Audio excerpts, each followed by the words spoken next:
Intermediate ఉత్తీర్ణత శాతంలో రాష్ట్రం బాగా వెనుకబడింది. దేశంలోని ఇంటర్ బోర్డులతో పోల్చుకుంటే రాష్ట్రం కింది నుంచి 4వ స్థానంలో నిలిచింది. అదే సమయంలో 60 ఆపై శాతం మార్కులు సాధించిన వారిలో మాత్రం 7వ స్థానాన్ని దక్కించుకోవడం విశేషం. ఇక ఇంటర్మీడియట్ ఉత్తీర్ణులైన వారిలో ఏకంగా 85.31% మంది ఉత్తమ మార్కులు సాధించడం గమనార్హం.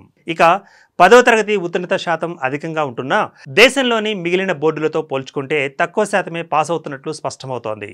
దేశంలోని అన్ని రాష్ట్రాలు, కేంద్రపాలిత ప్రాంతాలలో ఇంటర్కు సంబంధించి 45, 10వ తరగతికి 46 బోర్డులున్నాయి.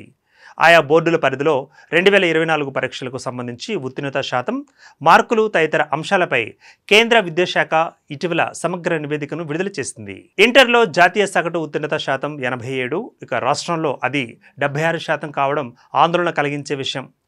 రెగ్యులర్, ప్రైవేట్ అభ్యర్థులు కలిపి మొత్తం 5,09,074 మంది పరీక్షలు రాయగా 3,89,247 మంది పాస్ అయ్యారు. ఇంటర్ తత్సమాన పరీక్షలలో 60%, ఆపై మార్కులు సాధించిన వారు దేశంలో సగటున 61.86% మంది ఉన్నారు. రాష్ట్రంలో మాత్రం అది 85.31%గా ఉంది.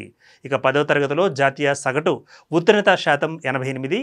ఏపీతో పాటు వెస్ట్ బెంగాల్ బోర్డ్ ఆఫ్ మదర్సా ఎడ్యుకేషన్లు మనతో సమానంగా 89% ఉత్తీర్ణతను సాధించాయి.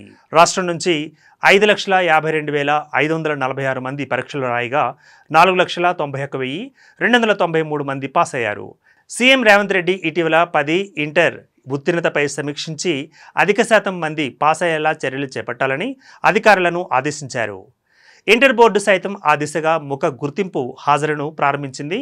ఇక హాజరు పెంచితే ఉత్తీర్ణత పెరుగుతుందని భావిస్తోంది.